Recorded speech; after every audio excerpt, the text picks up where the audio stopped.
Do you want to grow your glutes without growing your leg? If so, this video is for you.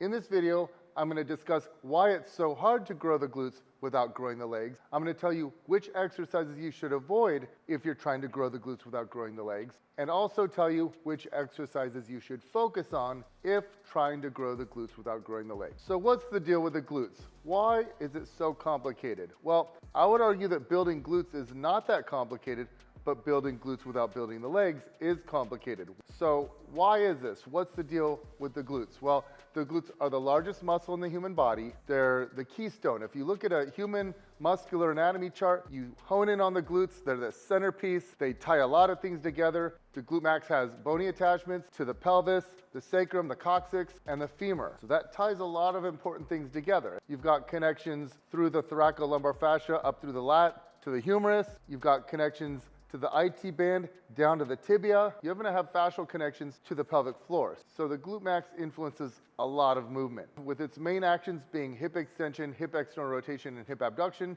that pretty much sums up the majority of athletic movements. And through its fascial connections, you're connecting the upper arm to the opposite lower leg. So the glute max is responsible for numerous important joint actions and stabilization tasks. One would assume that it would be easy to isolate the different gluteus maximus subdivisions. Unfortunately, that's wishful thinking. You see, the hip is a ball and socket joint. You've got two major ball and socket joints in the body, the hip and the shoulder. Think about the shoulder having the front delts, the side delts, the rear delts. Those do a lot of things. Well, same with the hip. At the hip, you've got hip flexion extension, you've got adduction and abduction, you've got internal and external rotation. You also have anterior and posterior pelvic tilt. You have abduction in the frontal plane and the transverse plane. And in sports, you have combined actions, you know. The glutes are known as a multiplanar or a triplanar exercise because they create movement in three different planes: the sagittal plane, the frontal plane, and the transverse plane. And you look at the fiber directions of the glute max, running down at around a 45-degree angle, you can see that it's not just built for hip extension. If it were just built for hip extension, it'd be more like a hamstring, more vertical in nature.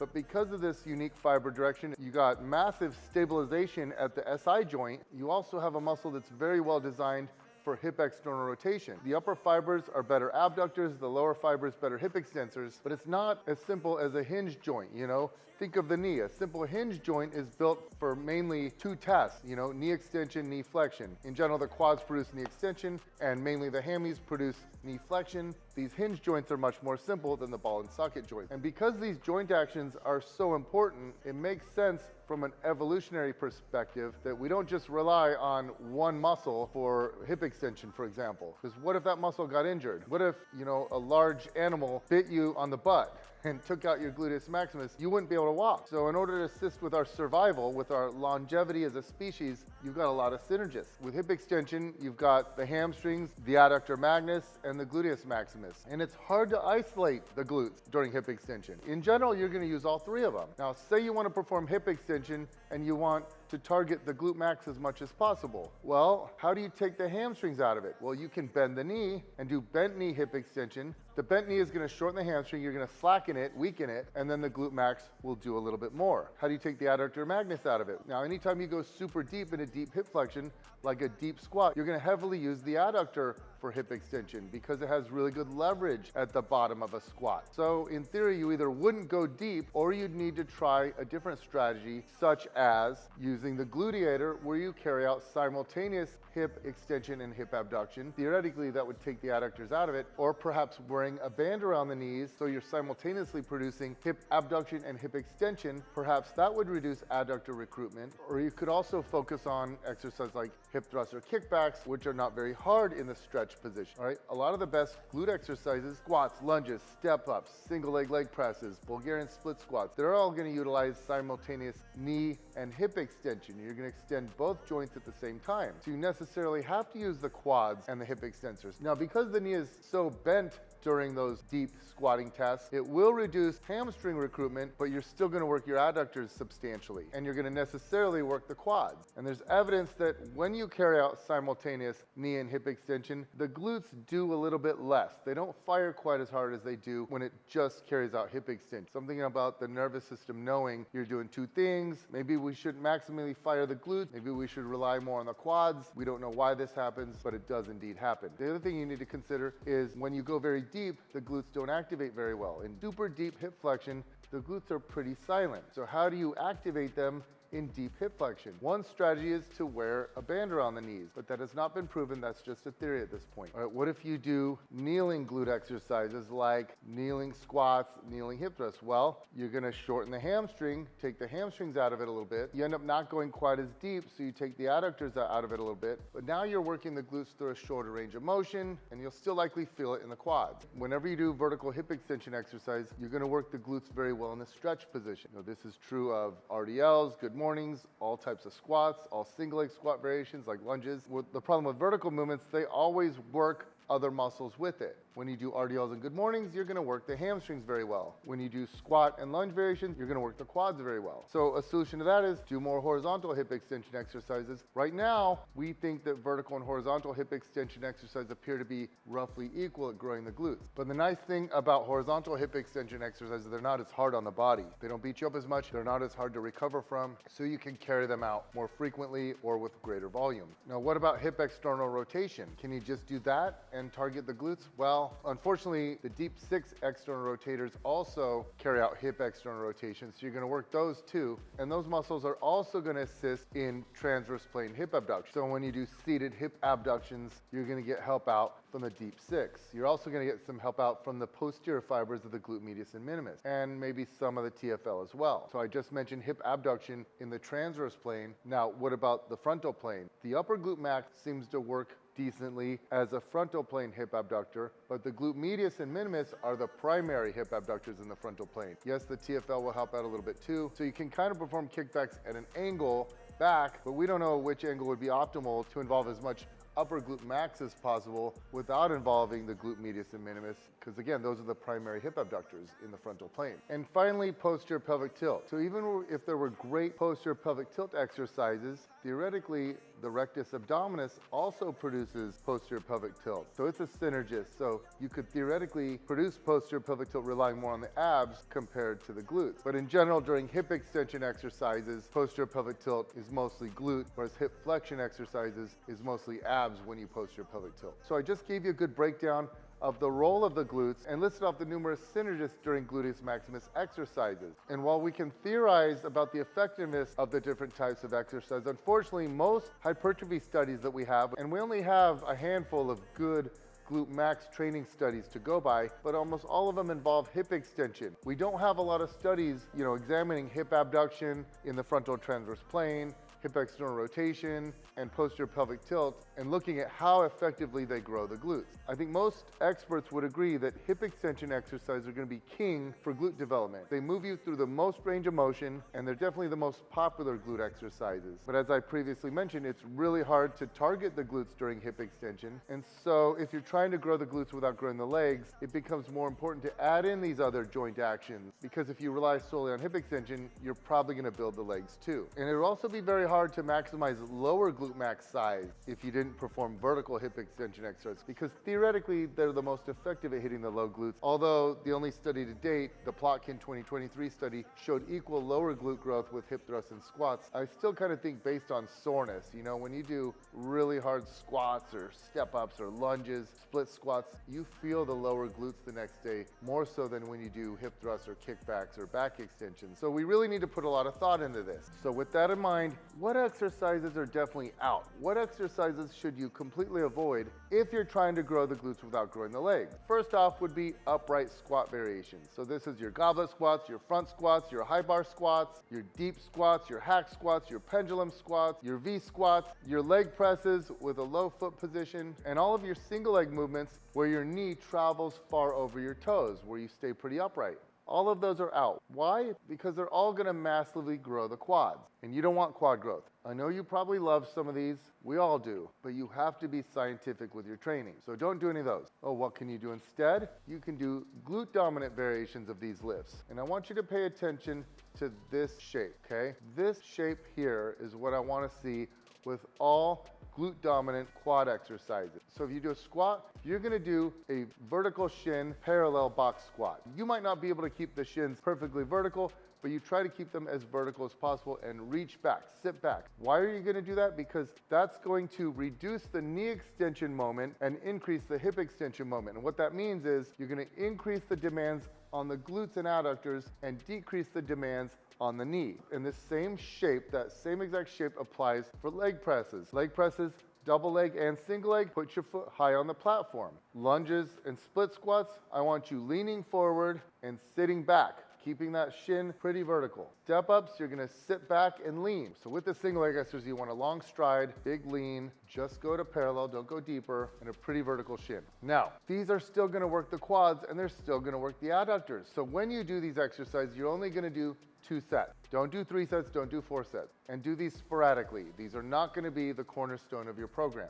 Look at all of these movements, they all look pretty similar. All right, what else is out? Standing hinge exercises. So this applies to good mornings, deadlifts, and their single leg variations too. And I know, you love these exercises, but they work your hamstrings very well. And if you want your glutes to look proportionally as big as possible, you can't have big hamstrings. Think about this. If you get bigger legs without growing your glutes, then your glutes look even smaller. They look flatter. So if you're struggling with your glutes and you want your glutes to appear bigger, you can't grow the hamstrings too much. No good mornings, no single leg variations of these, so no single leg good mornings or single leg stiff leg deadlifts. But what you could do, and again, just like with the glute dominant squats, you can do glute dominant standing hinges. That's a Romanian deadlift. Now in theory, you could do a good morning that looks like an RDL by bending the knees more. So with this, the shape is gonna look kind of like this. And what this means is you're gonna bend the knees as much as possible and reach back. The cue for these is picture me standing behind you with a rope, pulling the hips backwards, or better yet, push the car door shut with your butt. If you do that, you're gonna push the hips back as far as possible and you will naturally bend the knees. So any RDL is okay.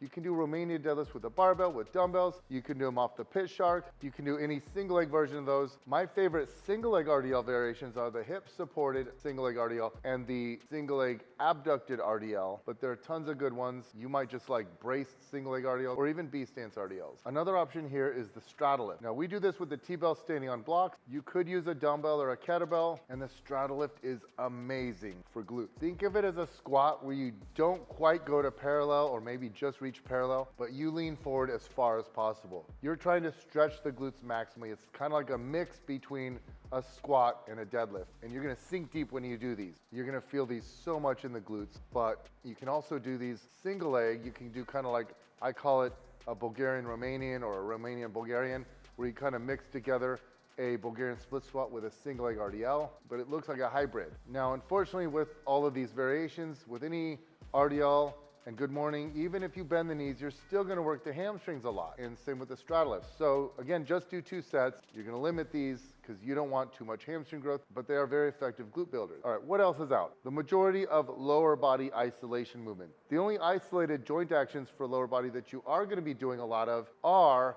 the things the glute does. Isolated hip extension, isolated hip external rotation, and isolated hip abduction, both in the frontal and transverse planes. But you're not gonna do any knee extension, no knee flexion, no hip flexion, and no adduction, AD-deduction. So this means no leg extensions. It would make no sense to do leg extensions if you're avoiding squats and leg presses and then to do leg extensions. Again, you are trying to avoid growing the legs. So no leg extensions, no reverse Nordics, no sissy squats. You're also gonna do no leg curl variations. And this doesn't just apply to the leg curl machines, seated leg curls, lying leg curls, kneeling leg curls, but all the leg curl variations, glute ham raises, Nordic ham curls, gliding leg curls, sliding leg curls, they're all out. Now, hip flexion, most people don't do any hip flexion exercises, but you're not gonna use the multi-hip for hip flexion, and you're not gonna do any adduction work. So no seated hip adduction machine, and also no Copenhagen hip adduction. So what leg isolations are you gonna do? You're gonna do kickbacks, tons of kickbacks. Kickbacks are your second best friend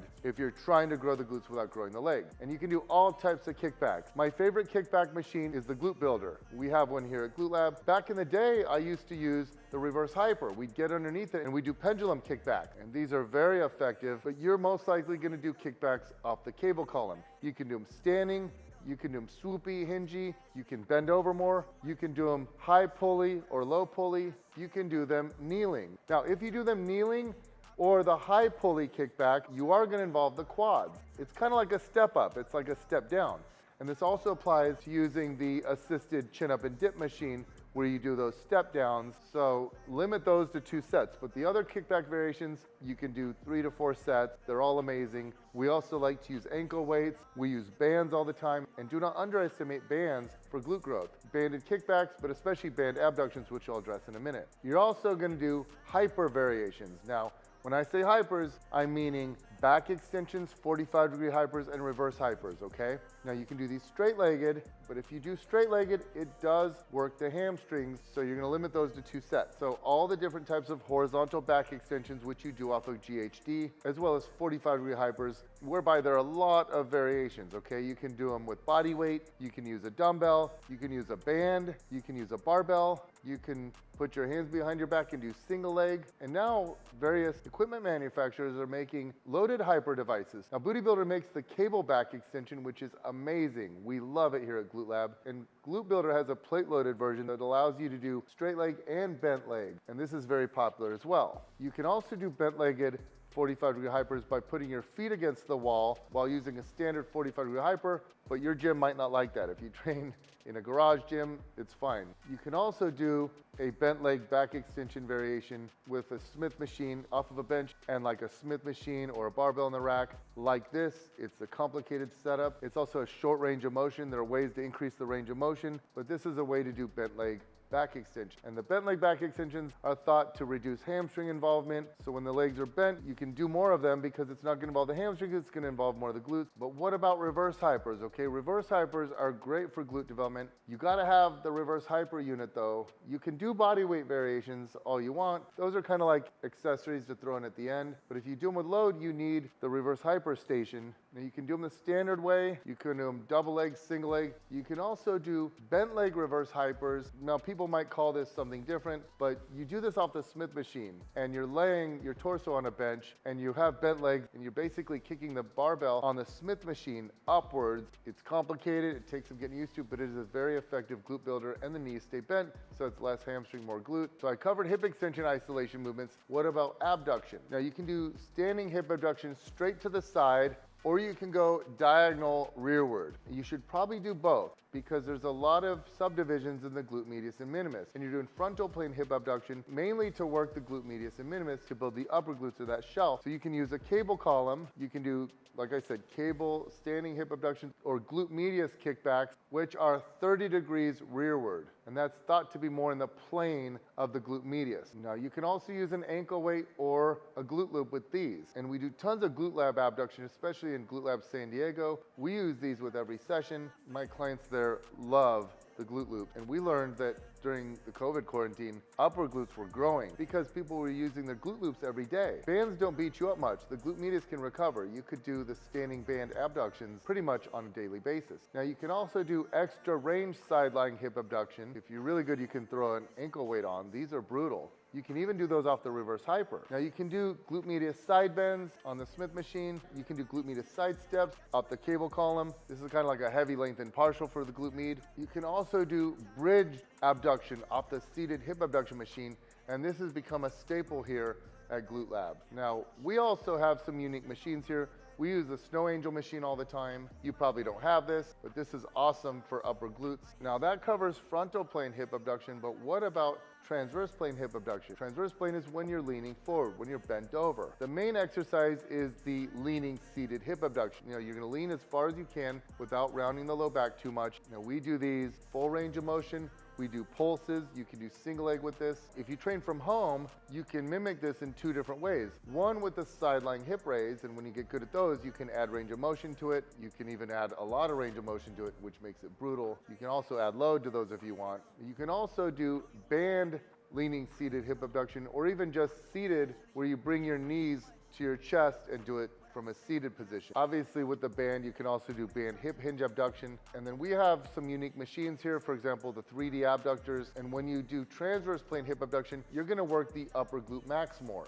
And the more you lean, you might involve the lower glute max to a greater degree. Now there's one abduction machine that deserves special attention, and this is the gluteator. I just talked about the 3D abductors. The 3D abductors are hip extension and hip abduction at the same time, but they're more abduction. The gluteator is more hip extension. Now, we love the gluteator done just the standard way. You can use a wide stance, a narrow stance. You can do them leaning back, but you can also lean forward, and you can put pads in between your knees, so you can get knees touching and knees to chest. Knees touching, knees to chest gluteator is brutal. It is one of the most brilliant ideas ever known to glute training. I wish I invented the gluteator machine, because I told you earlier, when you're in deep, deep hip flexion, you are necessarily going to use a lot of adductor. The adductor magnus is heavily activated in the bottom of a squat. But with the gluteator, you're going to be in that deep hip flex position, but you're going to abduct at the same time. And when you abduct at the same time during hip extension,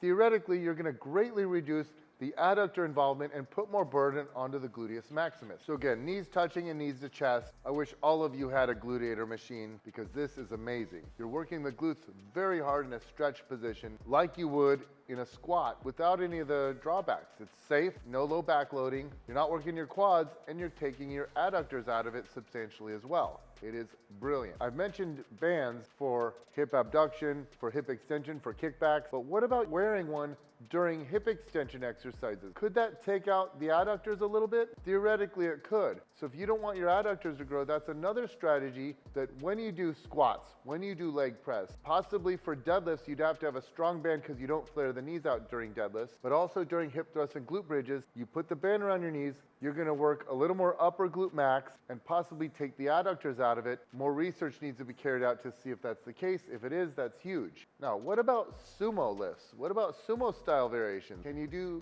sumo variations of squats, deadlifts, etc.? You can, but again, only 2 sets. Yes, sumo might activate the glutes more. It doesn't stretch the glutes as much, but typically if you do sumo squats, sumo deadlifts, try to keep the weight a little lighter and focus on the mind-muscle connection, because people love these variations for glutes, but they are going to necessarily work some quad, hamstring, and adductor, so limit your volume on those. All right, now to the moment you've all been waiting for. What about hip thrusts? Hip thrusts are my Mona Lisa. I invented them in 2006. You're probably thinking I'm going to say do all the hip thrusts in the world. That's the secret to growing your glutes without growing your legs. And I think if that's all you did was just hip thrusts, like literally, to the ladies watching this and bros too, say you made it your goal to hip thrust 315 pounds for 20 reps. I'm not talking sloppy 3/4 reps. I'm talking all the way down, all the way up, with a slight pause at the top and a controlled tempo on the way up and down. That's the best indicator for glute growth that I know, because it's very hard to get there, but hip thrusts arguably lend themselves better to progressive overload than almost any exercise out there. They're very safe. They don't require a lot of coordination. They're super stable. Now, at Glute Lab, we do barbell hip thrust. We do rotisserie hip thrust, which we do off the Thruster 3.0 using the rotary pad that tilts. Now, interesting, when you do rotisserie hip thrusts, they're hardest at the bottom. It actually gets easier at the top, and that's not characteristic of the hip thrust. The rotisserie hip thrust changes the hip extension torque angle curve and makes it harder in the stretch. So these are awesome, but when you do them, sometimes you're like, man, I miss doing hip thrusts, with an emphasis on the squeeze. So for that reason, we also target the squeeze position during hip thrusts. Now, normal hip thrusts target the squeeze position, but we extra emphasize it by doing pause reps, 3-second pauses. We also do bar plus band. And this is one of my favorite ways to hip thrust. I actually do these off the Thruster Pro. We use the Thruster Pro here all the time. You can add bands to those to make it extra hard at the lockout. And finally, we also do pulses, just the top range or like 1 1/4. My point is, we also use the Smith machine for hip thrusts. We do all types of hip thrusts, but again, don't do too much volume with these because they do grow the quads and adductors a little bit, and it's probably better to rely on glute bridges. Now, I want to mention 2 different machines here because they kind of belong in the category of hip thrust, but they do take your quads out of it. So this is a way to kind of do the hip extension movement without feeling the quads, and that's the Glute Builder Kneeling Glute Isolator. This is one of my favorite glute machines ever made. Now, I know your gym probably doesn't have this. If they do, you're very lucky, but I do try to be thorough in my videos and discuss my methods here at Glute Lab. This machine is like a hip thrust. It's bent leg hip extension, but it does not involve the quads. You feel almost all glutes with this. Some people feel some hamstring and an adductor, but you can also wear a band during these to kind of prevent your knees from flaring out. And this could also theoretically limit some adductor involvement. Now you can use a band with these too, which I like doing. I like using a band with the kneeling glute isolator and really focusing on the end range squeeze. I also like the Rogers reverse glute ham. I liked it so much that I bought the old school hammer strength model and made my own machine, which really worked the stretch position. So this yellow machine I'm showing you, I like the Rogers so much that I used the hammer strength model to make it hardest in the stretch position. As you can see with the lever arm, it's longest when you get to the bottom of the movement. We only do length and partials with these. So this works the glutes in the stretch position. It takes the quads out of it. And I was thinking about manufacturing this, but I decided not to because a lot of people hurt their low backs on it. It's like leg presses. When you get into deep hip flexion, some people posterior pelvic tilt and it's really brutal on their low back. I happen to love it, but not everyone does. But with the Rogers, it's not the hardest in the stretch position. So what we do is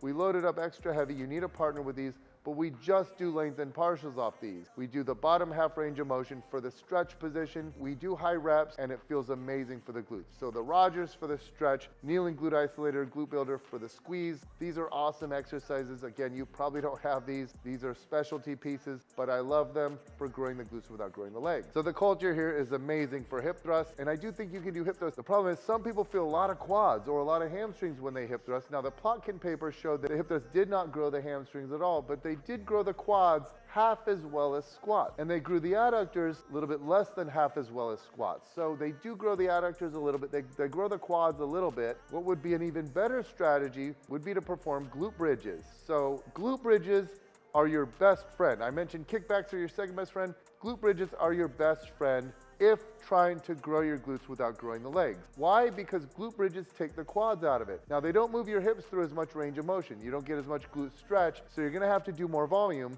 You could also wear a band around the knees because a recent study showed that you did get more upper glute max activation and not more glute medius activation like you'd think. So you don't wear a band for the glute medius, you wear a band for the glute max, but it also slightly reduced hamstring activity. Now it wasn't significant, but it was notable. So let's talk about glute bridges. You can do them on the floor with a barbell. It's really nice when you have a spotter because you can use smaller plates, like 25-pound plates. They lift up one of the sides, you crawl under it, they put it on your lap, and now the plates aren't touching the floor. You got tension through the entire range of motion. What you don't want to do is use these big plates with no bar pad or like a thin bar pad, and then now you have distance to travel before your hips meet the bar, because then you're not getting tension through a full range of motion. But a better solution is to use the Smith machine. And the Smith machine is nice because it's like a plate-loaded device. You don't have to wrestle plates on the ground. At Glute Lab, we have the thruster plates that I designed, bigger size plates, which makes the barbell like a plate-loaded device. How nice is it to load plates on the Smith machine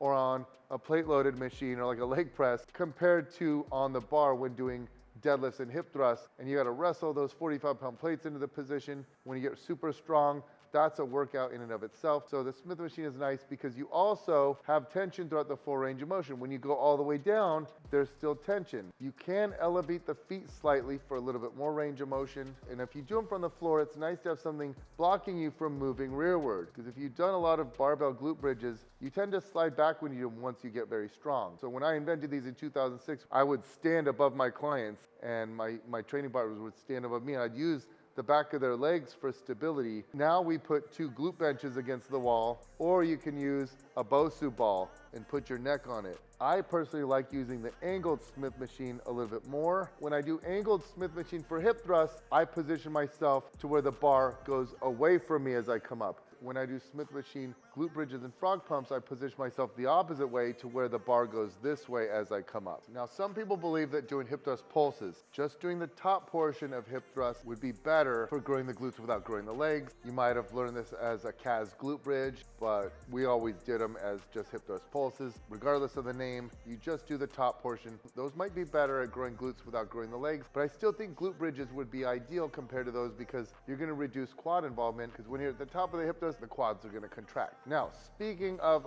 frog pumps, if you happen to feel frog pumps a lot, then they are an amazing exercise for your glutes. I love frog pumps, but I've walked with my feet out my whole life. Half my family does. My hips are externally rotated. That's due to my anatomy. So frog pumps are amazing for me. I have one client that I measured her glute activation with every single exercise, and frog pumps outperformed everything by a landslide. She loves her frog pumps, but other people can't stand frog pumps. If you have a particular hip anatomy where you like to be narrow, and some people even kind of like their feet turned in a little bit. Again, everyone's hip anatomy is unique. You got to match the exercise to the individual and their hip anatomy. So give frog pumps a try. You might love them like I do. Probably, I used to say 2 out of 3, but now I think it's 1 out of 2. I think people were just lying because they were so popular at one point. And then the pendulum went this way. Frog pumps were on top of the world, and then they went this way and everyone hated them. What it should be right here, because for some people they're amazing, but give frog pumps a try. I like them off the Smith machine. Again, angled Smith machine going this way as I come up. But you could also do them with a dumbbell in the lap. If you do heavy dumbbell frog pumps, here's how you get them in a position. You have the heavy dumbbell on the side, you roll to this side, you pull the dumbbell over, and then onto your lap. We always have an Eric's balance pad or something there for cushion, so these are an option too, because these are going to grow mostly glute without growing your legs. Now I want to mention a special category, dual elevated hip thrusts. There's 2 variations I want you doing a lot of. These you should do frequently if you're trying to grow your glutes without growing your legs. The knee banded dual elevated hip thrust and the single leg dual elevated hip thrust. So you're going to use 2 benches. You got to set them up at the perfect distance from another, and they need to be stable. You're going to put your hands out, you're going to put your feet on the corner, and you're going to have a band around your knees, and you are going to sink all the way down. You sink super deep. Now, ideally, your butt would just touch the ground when you're in deep maximal hip flexion. And at that point, that's when I want you pushing the bands out as hard as possible. Try to break the band when you're at the bottom of the movement, because that's going to increase glute activation in the stretch. And then come up all the way up, full range of motion. Don't focus on breaking the band at the top of the movement. Let your knees come in a little bit. What I want you to do at the very top is let your knees come in and push tall. Make sure you reach a full glute squeeze. Then sink down all the way.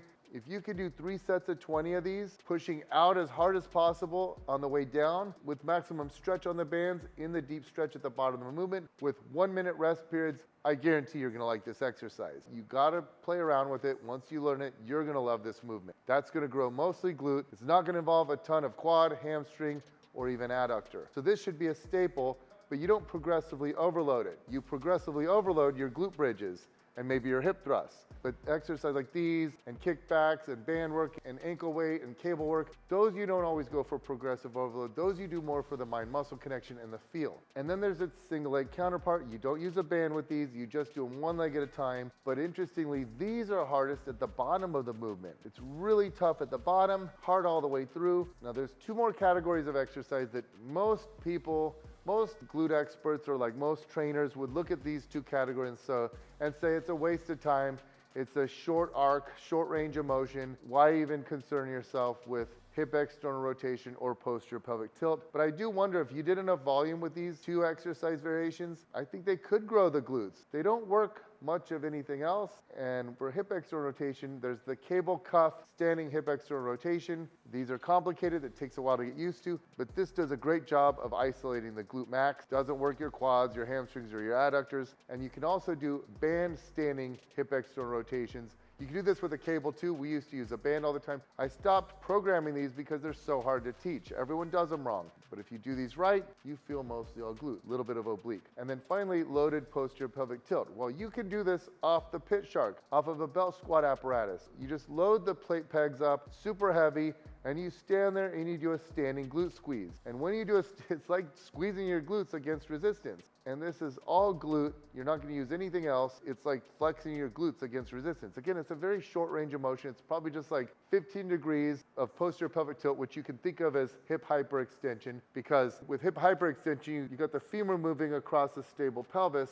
With posterior pelvic tilt, you got the pelvis moving on a stable femur. Similar concepts. Now, I don't expect to see anyone doing this. I just try to be thorough, because I really like these. There's another guy on Instagram who loves these. He's got huge glutes. He does them all the time. These would theoretically be great, but you probably don't want to do these at your gym. I just like to be thorough. So these are options as well. All right, so that wraps up the exercise discussion. Now I'm just going to summarize what I already taught you. If you are trying to grow your glutes without growing your legs, you're going to do lots of glute bridges. If you're a frog pump responder, you can do lots of frog pumps. You're going to do tons of kickback, all the kickbacks. You're going to do lots of abduction in the frontal and transverse planes. If you like the hip external rotation and posterior pelvic tilt exercise I taught you, throw those in as well. You can do bent leg hyper variations. You can incorporate cables. You can use a lot of band work. You can do ankle weights. None of these are going to beat you up that much. You can do these very frequently with lots of volume. These exercises made up your entire glute training protocol. You would grow mostly glutes without growing your legs. Would you grow your glutes as effectively as if you're doing all the squats and lunges and RDLs? No, you probably wouldn't, but you don't want the leg growth that accompanies those. So those you can do with high volume and frequency. Now let's discuss what you can do with moderate volume and frequency. This would involve your hip thrusts, your sumo variations, your glute dominant squat lunge patterns, remember the shape, your glute dominant standing hinge patterns, remember the shape, and your straight legged hyper variation. This category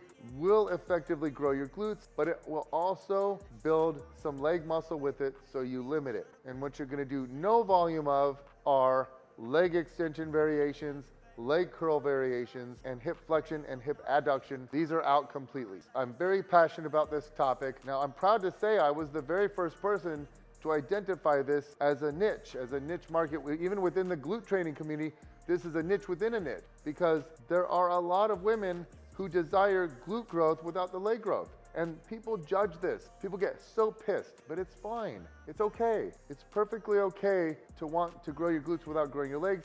Don't let people shame you for it. You know, guys, we want everything. We want traps. We want all three delt heads. We want the pecs, the lats, the mid back, the entire back. We want the quads, the hammies, the glutes, the adductors. Give me all the adductors. And we want calf growth. It is okay if you're a woman to kind of like the way you look when you lean out and get slender, but you just want a little more glute shape. You just want a rounder, perkier butt. Meatheads and advanced lifters get pissed at this goal, but they don't have your genetics and they don't have your goals, so don't feel bad if it's your desire to train this way. I think I wrote my first blog post in 2013 about this, and I even called it Growing Your Glutes Without Growing the Legs. And it's funny, over the years, that sentence got used over and over by everyone. I'm proud to say that I think I'm the first person to write about that. I also made a YouTube video in 2021. I think it has around 1 million views, but this one's better. Why? Because methods evolve, science evolves. We come up with new variations, more studies are published, we gradually become more effective over time. I did create a program and I sold it as an ebook, Growing Your Glutes Without Growing the Legs. People loved it. There's 2 quick things I want to discuss before I sign off. And the first thing is that I don't like talking about this because I don't like fear-mongering. Most of my clients do squats, they do deadlifts, they do all the lifts. All the exercises we talked about in this video, they do all of them. And they look amazing. A lot of women think they're quad dominant. They think their legs are too big, but really they're just not happy with their body fat. And think about this. When men get overweight, do we go, oh, I'm ab dominant. I got all this fat here. I'm ab dominant. I don't want to do any ab exercises. Typically, we'll say we want to do ab exercises because we think it's going to melt fat in that area, but that's not the way it works. Spot reduction is a myth. But some women will carry a lot of fat in their legs and they think, oh, I don't want to build leg muscle. But once you get lean, once you get down to 18% body fat, 16%, you'll probably like the way your legs look, even if they do have some muscle on them. Now, not everyone is like that. There are some people I've trained who get too big of quads for their liking or too big of hamstrings or adductors. But in general, you should try to get down to a reasonable body fat level and get strong everywhere before you decide that you want to grow your glutes without growing your legs. Because building muscle all over, for example, with my strong lifting program, that gets you lean. That makes you recomp if you stay the same weight. If you lose weight, that's gonna help you keep your muscle and lose just fat for weight loss. A lot of times people think they shouldn't do any squats or any stiff leg deadlifts or any lunges when they actually would benefit from doing them. They'd look just fine if they paired that with a caloric deficit and reduce their body fat. And the last thing I want to mention is, in general, don't listen to a lot of the bros on social media. They will give you the worst advice if your goal is to grow your glutes without growing your legs, because they'll tell you, just squat. Don't do kickbacks. Don't do these stupid exercises. Don't use bands. Just squat. And they say this because they want quads. They like adductors. I like quads and adductors. If I told you to train the way I train, you'd be hammering your quads and hamstrings all the time. But I do realize that that's not many women's goals. Most of you are fine doing a little bit of squats, a little bit of